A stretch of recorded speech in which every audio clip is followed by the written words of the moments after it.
Welcome to the Dream Power Show, where your dreams turn into reality. Here is your host, Debbie Spector-Weissman. I don't know what time it is where you are, but on the Dream Power Show today, it's dream time. We're going to be talking all about dreams with Dr. Dream herself, Kelly Sullivan Walden.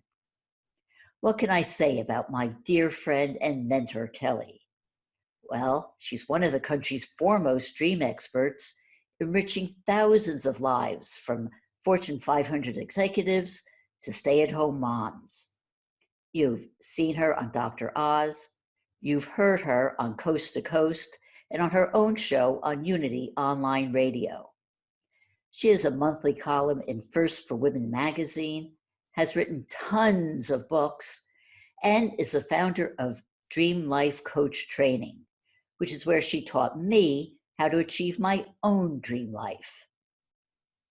Well, I could spend the entire program singing her praises, but for now, I'll just say, welcome to the Dream Power Show, Kelly. Thank you so much, Debbie Spector-Weissman. I want to ask you about something that was one of the first things you taught me when I was learning to be a dream life coach, and that's about dream declarations. So can you explain what a dream declaration is and why it's important? And simply put, a dream declaration is something that you want your dreams to help give you guidance on. Even like physical help or something material or something that's going on in your life. It's like saying, dreams, help me figure this thing out. Or it can be more lofty. It can be more like a mission statement about what you want to manifest in your life. If you're working on a book or you want to have, you want to meet somebody that you want to fall in love with, you create a declaration out of it. So it's commonly thought of in dream circles that you set a strong intention before you go to sleep for what you want your dreams to help you with. I like to say that a declaration is an intention on steroids. The founding fathers created the Declaration of Independence, not the intention for wouldn't it be nice if there was independence. It was the declaration, and thus it happened. So to me, a declaration is just a stronger intent. And I think most people don't realize that they can have some kind of a say in what happens in their dreams. It's almost like we go into a dream, our dreaming, our sleeping, and we let go completely, which is great and fine. But I think right before we let go, we can plant a seed and say, P.S., give me some dream that can help me with my marriage or with this new book I'm writing or with my business. So when you interpret a dream in the morning, when you have some dream that you grasp upon awakening, you can imagine that that dream is an answer to your question or to your declaration. It's giving you an insight toward that thing that you asked a question about. Let's say somebody wants to make a dream declaration. What's the process? Simply put, connect with what you're yearning for right now. What feels like it could be on, like if you're like where there's a pain, where there's an ache, if there's a physical symptom or something happening. And it's like, we all know what our issue du jour is. We all have one. Even if you're having the best day, you're like, yeah, but my mom is hurting, or yeah, but like, so what's the thing that feels like your weakest link? This could be a clue. This is one way to set a dream declaration, to envision that thing that is out of balance or not going as well as you would like it to. Imagine that can be the thing that you request to be the thriving thing. So let's say you circle the part of you that is that's challenged. So that becomes the focus of your dream declaration. So for example, I might write, let's see, what would I write about? I'm wanting to come to New York, Debbie. I didn't tell you this, but I'm planning to come, but it hasn't come all together. So this is a very simple thing. And this isn't coming from pain, but it's coming from something I haven't manifested yet. I've got some good reasons to want to come to New York for 5 weeks. So I can feel it like buzzing in me and I'm wanting to manifest it. So my dream declaration would be, okay, dreams, I could write this down like this: dreams, show me either if going to New York is in the highest good, or help me figure out how I can manifest this in the best, most graceful way for the best outcome. So you can write like an actual affirmation that relates to that thing that you're wanting, or that thing that you want to get back in balance. I was having an argument with my sister a couple weeks ago, and my dream declaration was, sometimes I just do this. My sister, we have a problem, fix it. Dreams, like, just, that's the issue. I want my dreams to help me fix. Get to it. Sometimes my dream declaration is that simple. Fix it. Do it. That. Go. And then I wake up in the morning and there's some dream that I feel like is a healing salve, or it's a next step. I mean, like what you did. I don't know if you set an intention before your Michelle Obama dream, which I hope you share with everyone, because we got to talk about it in the previous conversation we were having. But that sounds to me like the kind of dream that would come in response to some kind of dream declaration. Was it? Honestly, no. Although maybe it was not intentional, not expressed dream declaration. But since you mention it, let's go over my Michelle Obama dream and let's see what kind of take you have on it. I'll tell you the dream, and I'll tell you what I got out of it, and see, because perfect. Because that one person's dream is everyone's dream. You may get something totally. You will get something totally different out of it, because what I got was very personal. But here we go. Here's right. Okay, in the dream, there was a convoy of trucks carrying bombs or some kinds of explosives. Somehow, Michelle Obama was hit by one of these exploding bombs. She suffered a dental injury and an arm injury. I turned on CNN to get more information about this, but they had nothing on about it at all. Then I was in a room and opened a door to see a man who had also heard about this incident. He cried, asking, "What's happening to our world?" I cried too. Now, one thing we didn't talk about, usually when we talk about dreams, you give the dream a title. And I didn't give this dream a title when I went over it, because I just started thinking about. Let's give it a title and a subtitle. Yeah. I call it the explosion, and the subtitle could be, underlying causes. It's the first thing that popped into my head, way after the fact. But anyway, here's what I got out of it. I would see that movie. Yeah, and it was very personal. First of all, just to start unpacking it, that I turned on CNN and didn't hear anything about it, said to me that this isn't a premonition dream. Oh, wait, that was in your waking life? Yeah, no. Wait, so the turning on CNN, that was when you woke up? No, that was in the dream. I'm saying when I'm trying to analyze this dream, I said that in the dream, I didn't hear anything about it on CNN, told me, okay, I don't have to worry. It's not a premonition dream. Nothing bad's going to happen to the real Michelle Obama. This is a dream about me. And, so I have to look at all the symbols. Well, what does Michelle Obama mean to me? What do the bombs mean to me? What does every single aspect of this dream mean to me? So I took this to mean that, Michelle Obama is somebody I think is, it's somebody I admire, and somebody I feel is very articulate.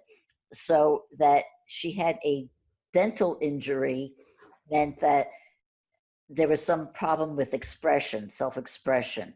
And the arm injury I took to mean in terms of writing, because you would write down things. So I took to mean that aspect of me, that part of me that wanted to articulate something, was having trouble articulating it. I was being impaired by something.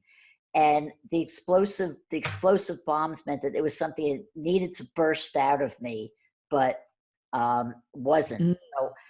And there was a man in the dreams. I thought, well, maybe it has to do something with a man. And he was also, upset about this situation that was going on. to the point where he was crying about it. So it was an emotional thing. So it got me to thinking, well, what is it that is inside of me that I'm not expressing, that I probably need to express, but something has been keeping me from expressing it? And just, without thinking about it, the thing that came into my head was, I need to talk about, or need to write down about my father's death. And the background story is, my father died when I was 11. He had a heart attack, and it took me until I was 55 years old to actually mourn his death properly, because I had held all those feelings that had been worked up about it inside me all those years. And it took a long time. I thought, well, maybe I'm not done expressing this. So that day I sat down and I wrote down what happened and how I felt the day he died. Writing about it again brought up all of these emotions and, made me cry. So it was a chance to reliving it. Was, it was a cathartic experience to be able to write that down again and to get all of that out. Like I said, one person's dream is everyone's dream. So what are your thoughts about it? So to me, if it were my dream, I am struck with the wordplay of Michelle Obama, like she's the bomb, and explosive, and she's so if everyone in the dream is us, if it's my dream, then Michelle Obama is the bomb. She's the bomb part of me that is getting bombed, but so that bomb can be two things. It's like, you can bomb, meaning you can fail, things can go down horribly, or you're the bomb, like you're explosive, you're amazing. So to me, this is a dream about power and what to do with it and how to be with it. Michelle Obama is one of the foremost female leaders on the planet. And so she, to me, it's about like what happens when you stick your neck out, what happens when you are a public figure in a big, unabashed way. There can be potential injury. To me, teeth, anytime there's teeth falling out, and there's a dental injury. So my leaning when there's any teeth issues in dreams is that there's some survival issue at stake. To me, teeth are very much related to caveman primal issues of how am I going to survive? How can I survive without my teeth? I can't bite through. I can't bare my teeth. I can't eat. It's like, so I feel like there's a venting happening where there's a releasing of primal issues of survival. And also the arm, to me, it's many things, but it's about reaching for the love I want, reaching for the support I need, reaching for my dad and my mom and comfort. Like, hello, I'm here too. I'm also grieving. I also need attention. And then if I'm going to step outside of if it were my dream and just focus on you, if I may, for a second, from my perspective, in the extended version of my dream, Debbie in my dream is such a giver and such a loving person, is such a supportive person that I think sometimes there may be the Debbie in me sometimes people might say, oh, she's here to just give and love and do, and she doesn't need anything. She's fine. Debbie's fine. But to me, this arm injury is about reaching out for support, reaching out for getting needs met. Like, no, I also need something. And I think there's the fact that it's not on CNN. What is that saying? The revolution will not be televised. The internal and external revolution will not be televised. This is an internal process that is about transformation. And sometimes transformation happens because you got to drop a bomb on everything. You got to start over. You got to just drop the old foundations, break it down to the bottom and start over. And so I think there's some radical movement happening here that relates to leadership. And I think it's sad because we're attached. I'm attached to the existing structure of things, but I know that the bigger part of me knows that sometimes, well, destruction often precedes creation. And I name it good. I name it a rainbow that maybe just hasn't happened yet. So I'm looking for what would expedite the rainbow from coming out. There's an internal revolution, and it may not be televised, although this is your TV show, so it is televised. Ugh. And there you have it.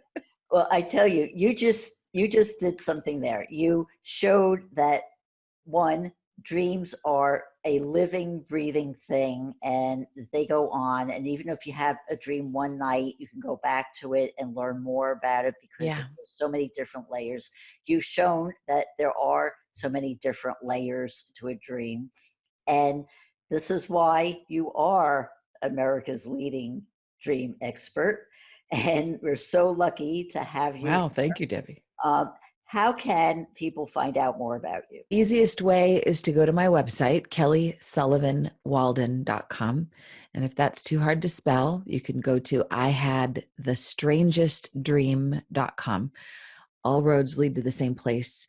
There's free downloads that you get when you sign up. There's especially the dream declaration meditation. And also there's lots of videos on dream content that people can get when they sign up.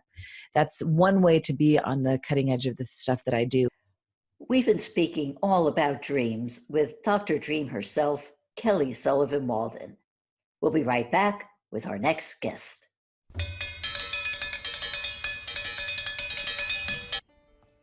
When is a car not a car? When it shows up in your dreams. Cars are one of the most common dream symbols. If you don't know why you're dreaming about cars or any image, it can leave you confused or scared. But that dream could be a solution to a pressing problem, or an insight into a solution that's been bugging you for years. Go to my website and sign up for a complimentary discovery session, and I'll help you understand why a dream is a terrible thing to waste. Living your dream life is not only about increasing the joy in your life. The next step is to find ways to pay it forward, to help others achieve their own hopes and dreams. That's exactly what my guest today, Tess Cacciatore, has done. Tess is the founder of GWEN, the Global Women's Empowerment Network, whose mission is to utilize the power of technology and multimedia to enable people to share their stories and transform their lives.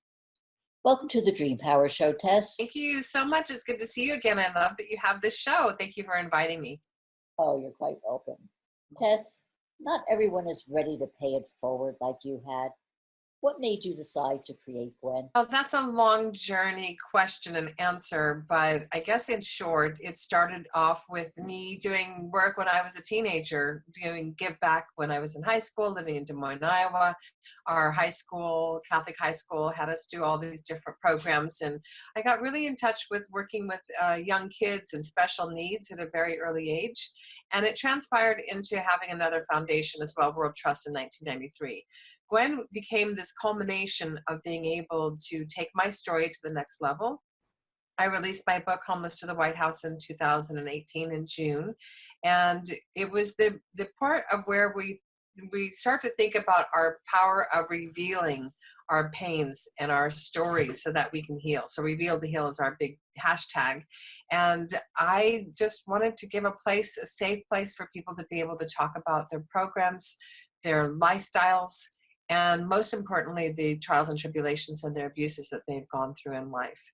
And to be able to give a safe place for men and women. Just because we have women in the title of the name of the organization, we do GWEN with the men. I always have to say that because it's important to do it for humanity. Well, why do you feel it's so important for women and men to share their stories? I think that men and women bring a beautiful synergy together. That's why God provided us with both sides of the spectrum. And I think it's really important, especially in today's age. I love the Me Too movement and what's happened with the women empowerment. I think it's absolutely fantastic. And in addition to that. I really feel like it's a time for men to be able to tell their stories as well. There's been a lot of people in our group. We have GWEN men. There's a lot of men in our team and on our staff that are coming to the place where we need to empower one another. We need to nurture one another. And we need to realize that there's men that are abused as well. And so I feel like GWEN can be a voice for men so that we can come together and really understand what the other side is saying. There's abuses on both sides. So I really think it's really important for the healing to have both sides to come together. And of course, to nurture our children is really important. I believe through our programs and through our missions and our workshops that we're going to be able to empower more children. I've been working with children since 1993. It's really important for the healing of the children because they get to stand up, have their voices heard, and they get to stop the cycle of abuse because abuse is generational. We take on the abuse and the habits of our parents and our ancestors.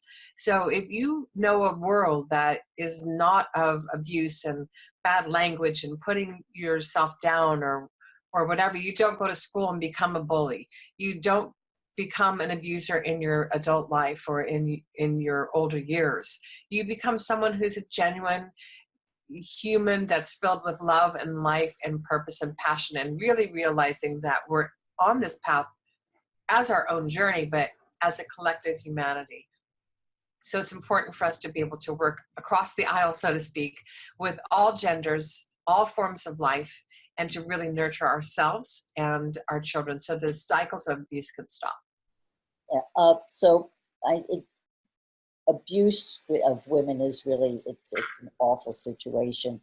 What steps can women do to end the cycle of abuse, to actually take control of their lives and get out of a situation like that? So there's several signs that one can look for if you're in an abusive relationship. There's the ones where you don't feel safe. There's the ones where you don't feel like you've been heard. There's especially when you start to feel like you're into the relationship and you're not operating as if you are yourself. You might be insulted by your partner. You might be sequestered and told not to go out with your friends or don't see your family members. If you start to feel like you're being isolated and someone's controlling your life, that's a good sign that you're in an abusive relationship, because a healthy relationship should be able to allow and encourage nourishing relationships around you, whether they're your girlfriends, your boyfriends, your family members. You know, an abusive relationship will often sequester you. This is what's happened in my own life. I can speak from experience that I had to look back and see the signs and put them up as roadmaps for other people to recognize them so that they could see that there are traditional signs. It's not the same in every way, but there's certain goalposts that you can look at. And if you feel not safe, you feel, especially if it's verbal abuse, if they start to insult you, they start to make you feel bad for the way you dress, the way you talk, the way you act in public. Those are also signs. So you want to really make sure that you're in a healthy relationship. And if you're not, you can do a variety of things. You can go get counseling. You know, perhaps if you really love this person, obviously, maybe they'll be willing to go to counseling to see that maybe their patterns from what they were taught as a child could be broken. And if they're willing and able and have the tool sets to learn how to get rid of that abuse, that's really worth the try. If it's turned into emotional and verbal abuse that's turned into physical, then it's really important to be able to get out of the relationship. If the counseling hasn't worked, if interventions haven't worked, if communication hasn't worked, then you need to figure out a safe way to leave. And I don't want to jump ahead because I know you have a lot to ask, I'm sure, but I do want to talk about the GWEN Alert within this interview because it's the reason why we created the GWEN Alert. Well, I was going to ask you about the GWEN Alert. It was one of my next questions. So can you explain what it is and how that helps people, why it's so important? So the GWEN Alert for me began in 2012. A very dear friend of mine introduced me to Brad Zutot, and Brad and I just sat down and started mapping out what would this alert be that could give a safe place for people to tell their close members of their friends and family that they're in trouble. So the original version was you load up your GWEN 5. It's 5 of your trusted family and friends, and you load it up into the app. And if you're ever in an emergency, you push a button and it sends an instant text message that says, Debbie's in trouble, she needs your help, and here's the location she's at. And we got great response. We really concentrated on domestic violence and campus safety at the time. Now, during that time, I always feel like I'm a little farther advanced than when technology can grow up, because I saw where technology was going and I wanted to have video and voice activation. So fast forward to just this last couple of months, which we're in August of 2019, for those of you who are listening to this in the future, we launched the GWEN Alert version 2. So we still have the same GWEN 5. We still have the ability to have that instant text message, but one of the things that we were able to do was to put video surveillance. So when you push that GWEN Alert, you're instantly being videotaped of your surroundings. And the great part of this is that it doesn't stay on your phone. It goes straight to our safe servers in our cloud that you can retrieve if you need to for evidence. So if you're in a domestic violence relationship, for instance, a lot of times your abuser will be watching your phone. They'll be watching every move. They'll be watching who you're talking to. So this is very covert in the sense that you won't be able to find any video on your phone. And we will save it for you if you need. You have the option to save or delete the file. And we encourage everyone that if it isn't a dire emergency or you don't need it for evidence, to delete the file so that we have plenty of space on our server to be able to have space for other people that might need it.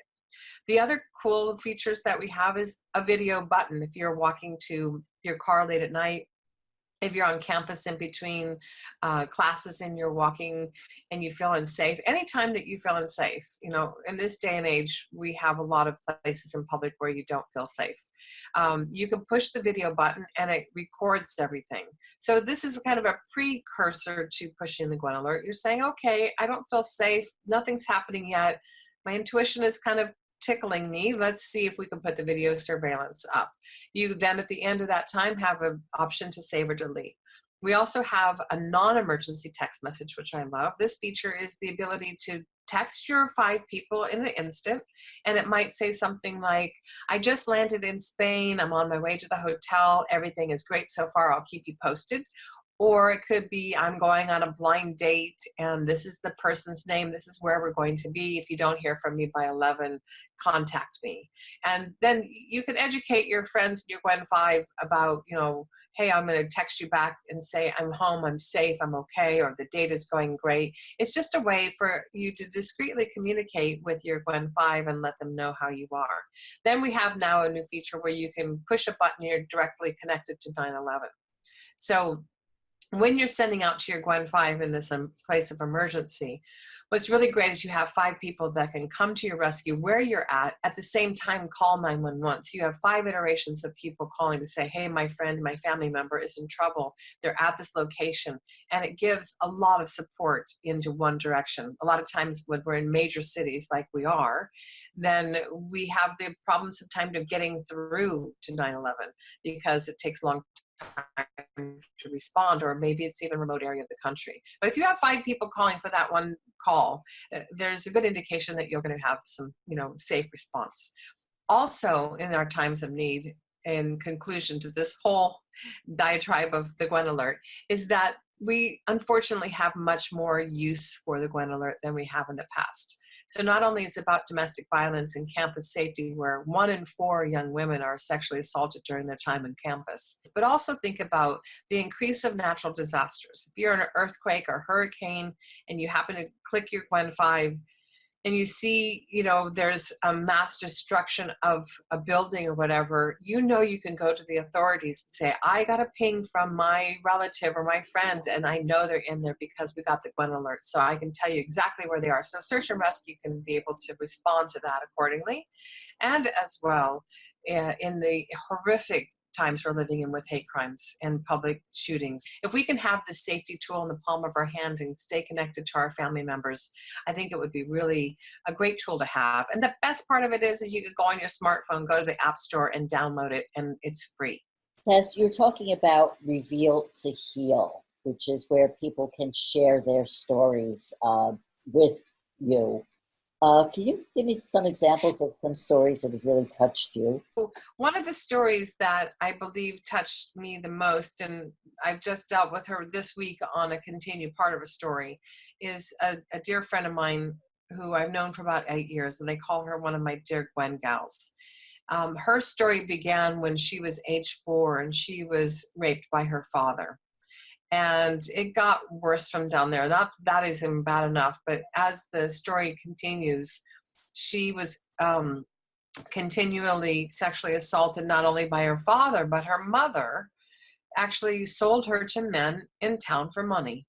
And around age 12, her father committed suicide, and then her mother would then marry one of the Johns. And he just makes me shudder every time I think of him, because what he did was he took these 4 kids, she's the eldest, and moved them to 40-acre farm in Iowa, where I'm appalled by this because I grew up in Des Moines, Iowa. I grew up in the most beautiful, loving, safe communities. We kept keys in our cars and our doors unlocked. And to think that just 2 hours away in the middle of this nowhere farm town was a house on 40 acres where this man sequestered his evil wife and these 4 innocent children. And because she was the oldest, she took the brunt of all of it. And when she asked him, why did we move here? He said, because I don't want the neighbors to hear you scream at night. And when she told me that story, which was 8 years ago, this was the first conversation I had, I realized there's a lot of work for me to do.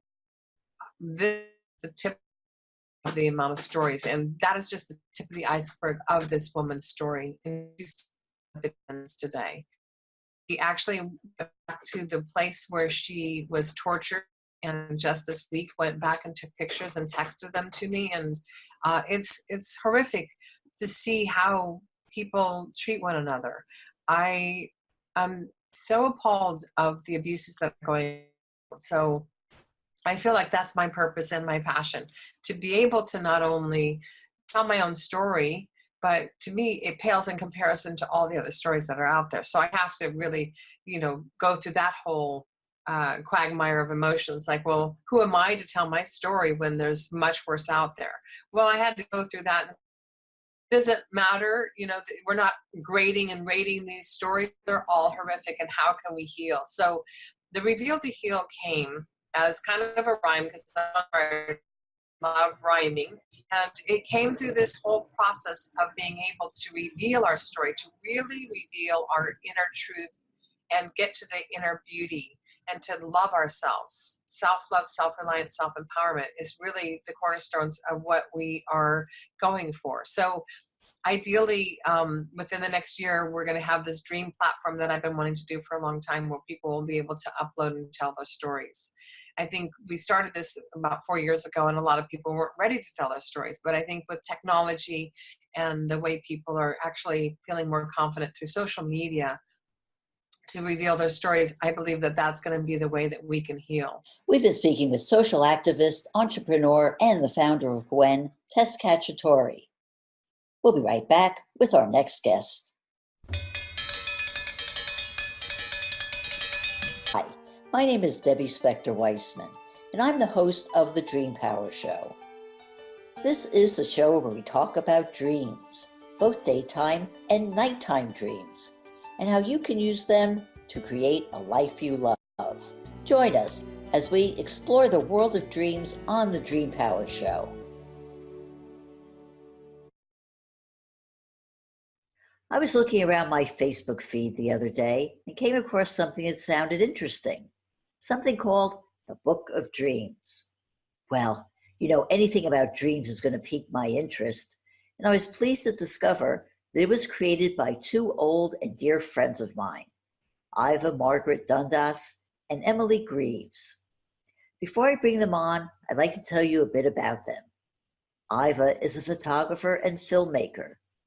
She's the producer, writer, and director of The Road to Quero, A Journey Home, a documentary film about the Quero ceremonies and healing for ourselves and Earth. Emily is an artist, drawing inspiration from the celebrations and mysteries of life. She's been a practicer of shamanic healing and a hands-on energy worker since 1997. Welcome to the Dream Power Show, women. Thank you. Okay, well, Wonderful to be here with you, Debbie. Oh, thank you. I'm really intrigued by your new project, the Book of Dreams. Can you tell us what it's all about? Well, I can start a little, and then Emily can chime in. Okay. Actually, it's not that new. We've been doing this in some iteration for about 10 years together, and the idea is that comes from the Toltec concept that your greatest work of art is your own life, and that the way you achieve that, one of the paths is through how you dream your life. And the Toltecs called this sort of self-inquiry and this creation of your own life, they called it the Book of Dreams. Is that right, Emily? You want to add more?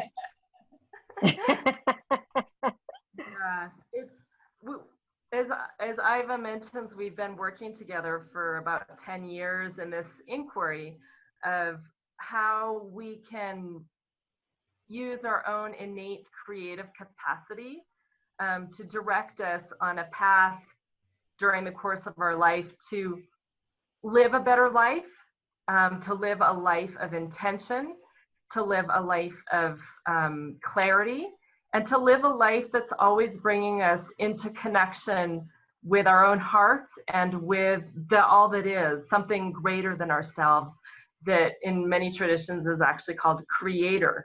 So it's an inquiry into what is creator, what is creation, and how do we fit into that bigger picture through our own capacity for creative acts, and that we can use this tool that we have, which is really our mind, to begin to understand our relationship with creation and to use our minds as a tool for dreaming, so that we're actually in charge of our minds. We're fine-tuning our perception and our capacity to use our own intuition. So there's a lot of intuitive development and an inquiry into what is intuition, so that we're always looking towards creating our masterpiece. And that's a lifetime of work, but we're having very much fun along the way, and it's an honor to be able to help others come into this inquiry, because I think the more we do that as a collective, the more we can actually have hope on earth, especially in these rather dire times, for compassionate service, as we work together to awaken and to create the big masterpiece, which is all of our lives working together in harmony. I understand it. The Toltecs believe that we're dreaming all the time, and there's not really that much difference between our awake self and our dreaming self. Is that what you believe also? I certainly feel that we are dreaming all the time. I think that the two go together, the awake self and the sleeping dreaming self. The sleeping dreaming self, I think, like in your work, Debbie, brings up things that we might not be able to easily access in our daytime dreaming. But when you work with both together, the concept that you're dreaming, therefore you can be creating your life, influenced and informed by your deep subconscious, where sometimes the sleeping dreams emerge from, gives such a richer idea of this concept of dreaming. The dreaming, the daytime dreaming is more creative, and perhaps comes from the heart and the mind, and requires self-reflection, whereas the daytime dreaming, the nighttime dreaming, gives you clues, little keys into what you might be working on that you didn't even realize you were working on. And you do a lot of work with horses. So what messages do the animals in the animal world have to tell us? I think they're really waiting for us to catch up. They watch us and they're like, oh my goodness, these crazy humans who live with their minds and their egos. And there's all these other senses and all these other dimensions, really. I really think that horses travel between many dimensions. And if we allow ourselves to just get very quiet amongst them, they kind of share this traveling with us. I don't really know how to articulate what that exactly looks like or means, but it's a very powerful, creative, and heart-developing method for enhancing your life or changing your life or growing your life. This question to you, Emily. As an artist, how has your focusing on dreaming affected your art?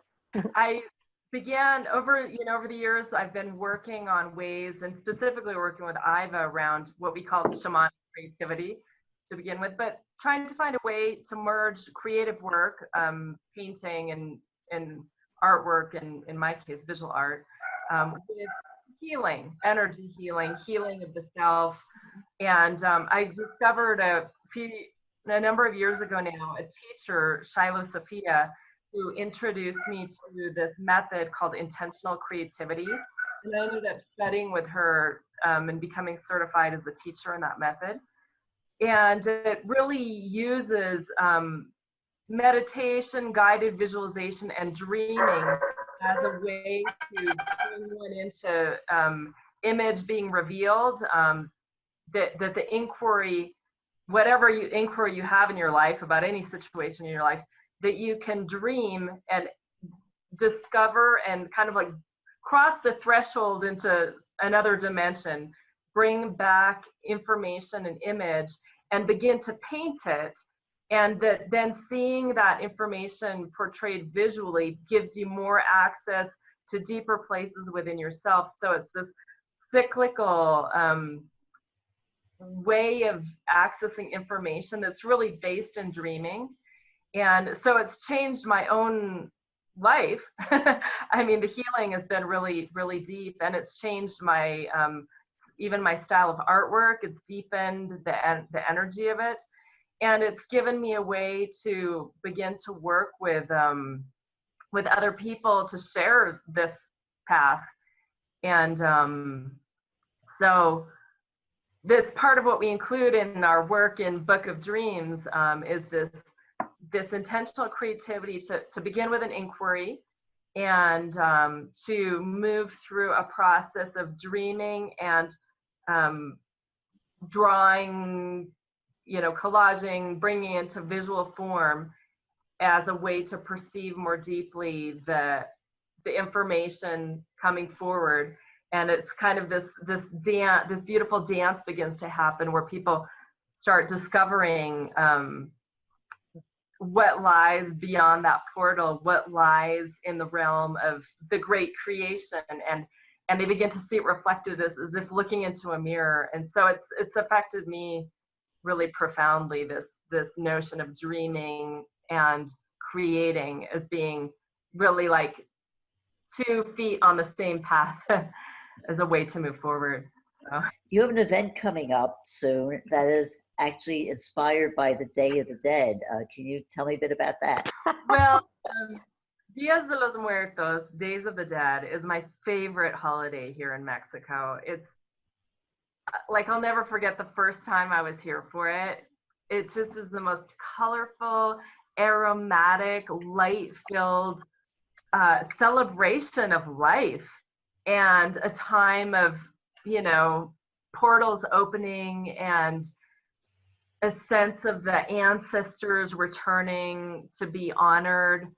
And of course, an opportunity for one to honor one's own family members, loved ones, who have departed, because the belief is that they literally come back during that time. And so the preparation of the ofrendas, the offerings, the altars, are specifically to welcome back those spirits returning to this realm with sweet things, favorite dishes. And it's also really an opportunity for one to contemplate, you know, that ometeotl, that line of between life and death, and to look at both angles of it. You know, another Toltec belief from the Toltec philosophy that grew out of this part of Mexico is that we are always walking with the angel of death just behind our shoulder, and that our life is, you know, but a loan to us, and that in any moment she can, you know, call us back and take us back over to the other side. And so the idea of walking with that awareness that death is always with us is so that we live our life to the fullest, that we really, you know, get the juice out of every moment, and you know, do our best to just live a life of joy and creation. And so to celebrate the opening of my new creativity retreat center here in Teotihuacan, Via Las Campanas, Iva and I had this idea. We've been doing Book of Dreams retreats in the spring, and we're like, well, why don't we celebrate the most creative, you know, dream of the year, which is Dia de los Muertos. And so we're really, really excited to be able to, you know, invite people down to explore Book of Dreams with us during these particular dates, where we'll be participating in the village festivities, which include an amazing procession around the village with these giant skeleton puppets and, you know, altars. We'll create our own altar.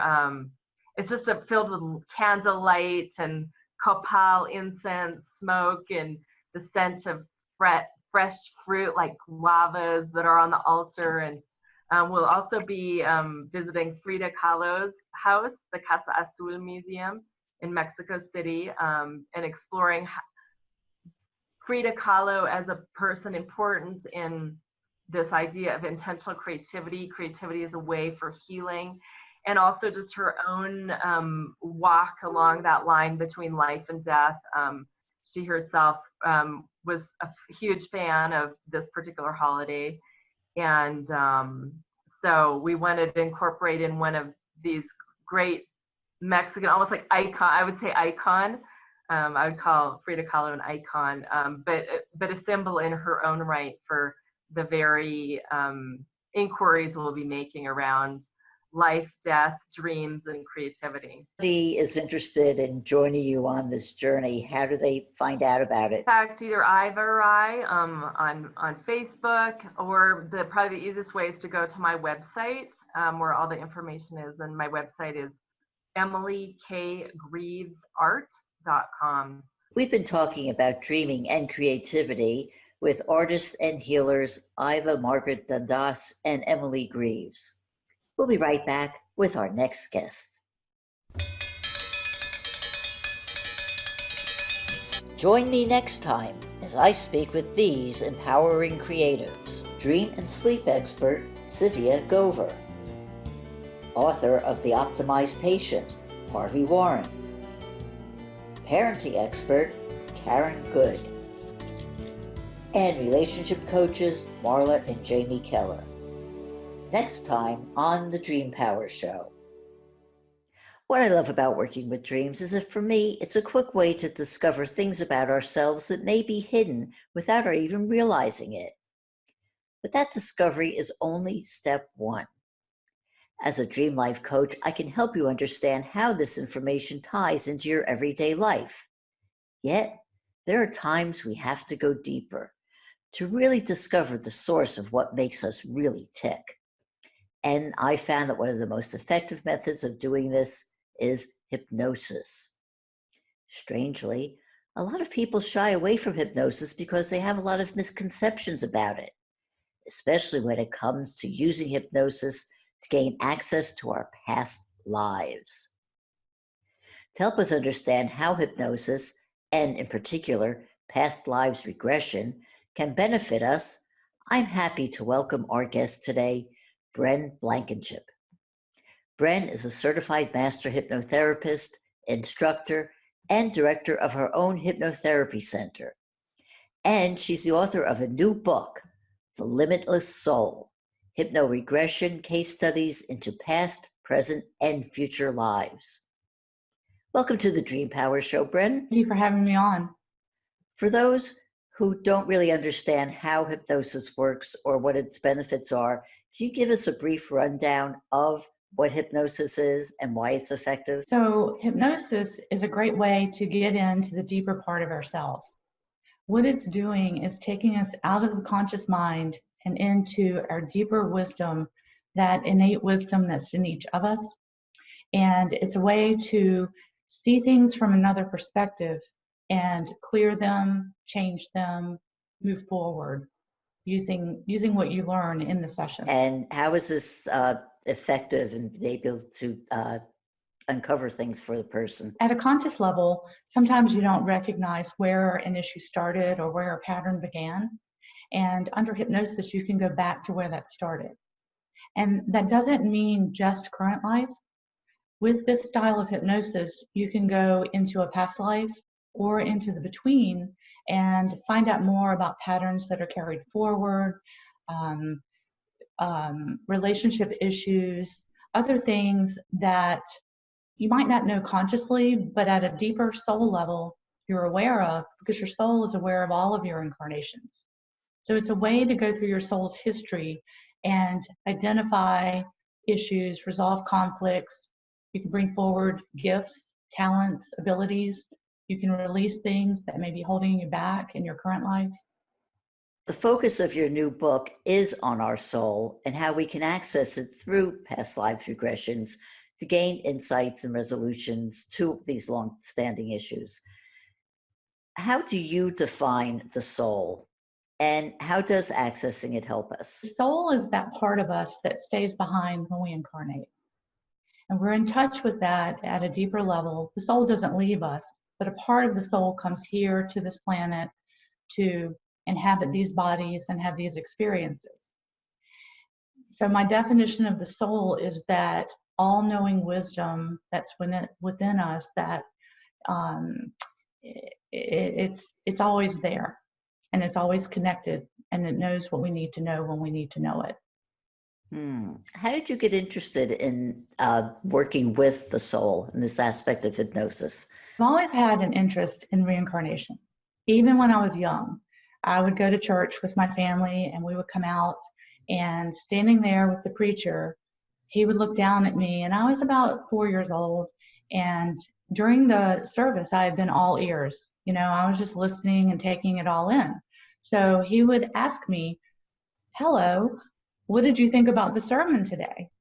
And I would ask him, "Well, if we have life everlasting, where do we come from?" Well, my mother looked like she just wanted to crawl under the church steps.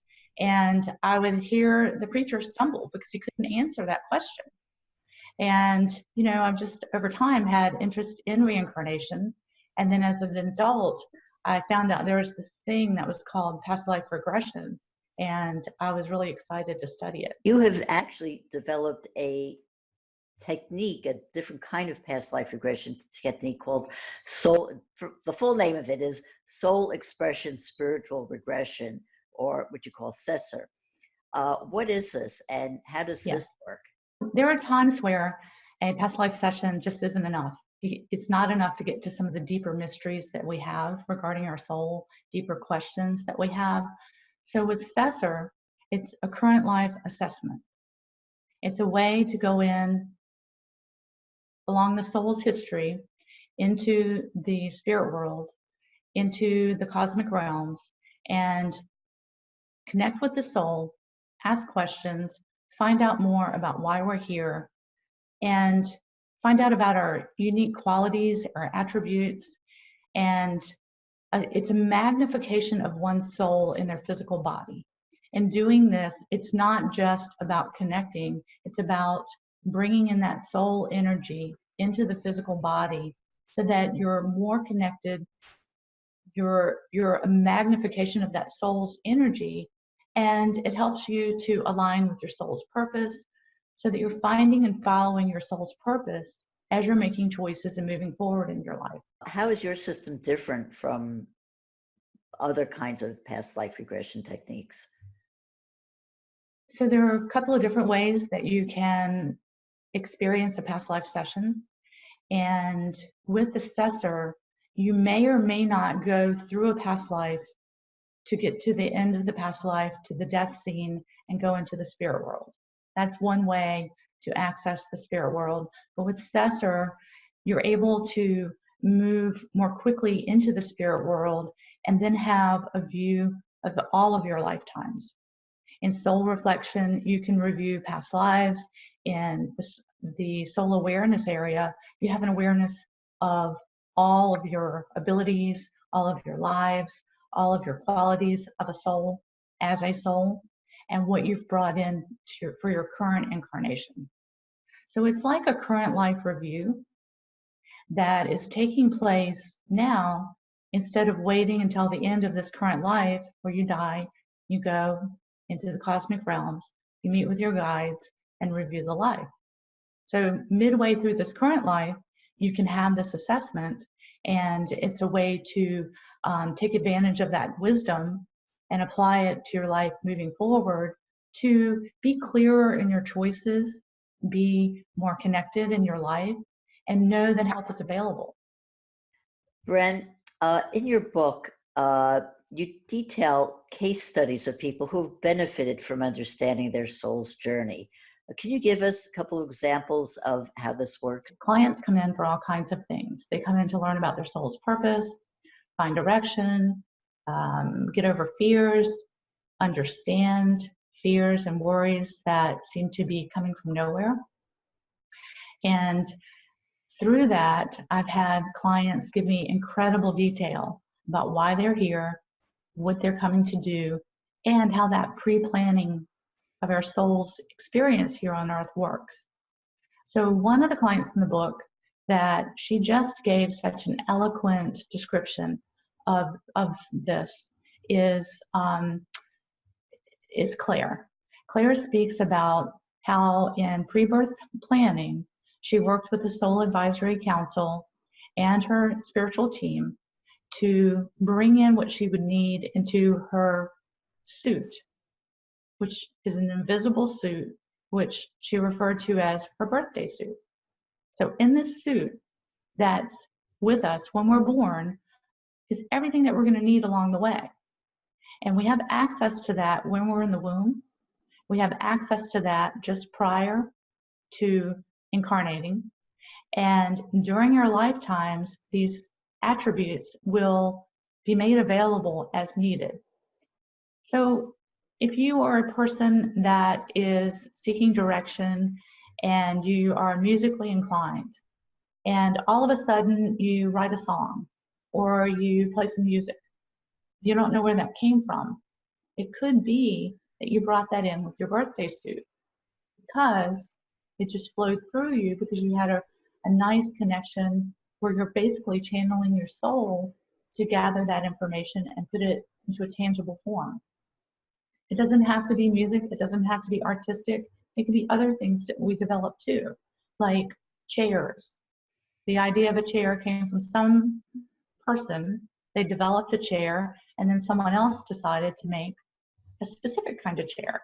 Well, those ideas were sewn into their birthday suit before they got here, and then all the people that were going to help them to make that chair and get it out there, or write that jingle and get it out there, or even like the internet. Someone designed that, brought it in, and then it was implemented here on earth along with all the other helper souls that were going to come forward to make that happen at the right moment in time. So we don't do it alone. We plan these things out with others who are here to help us. I think we have just skimmed the surface of what you do, and we're just about to run out of time. So my final question is, how can people find out more about you? They can go to my website, www.brynblankinship.com, BrynBlankinship.com. And I'm in Wilmington, North Carolina. on the East Coast of the United States. And the book, The Limitless Soul, is available through Llewellyn Publishing, and it's on Amazon.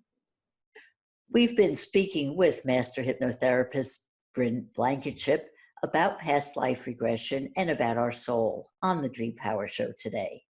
I hope you've enjoyed the program. Until next time, this is Debbie Spector-Weissman saying, sweet dreams, everybody.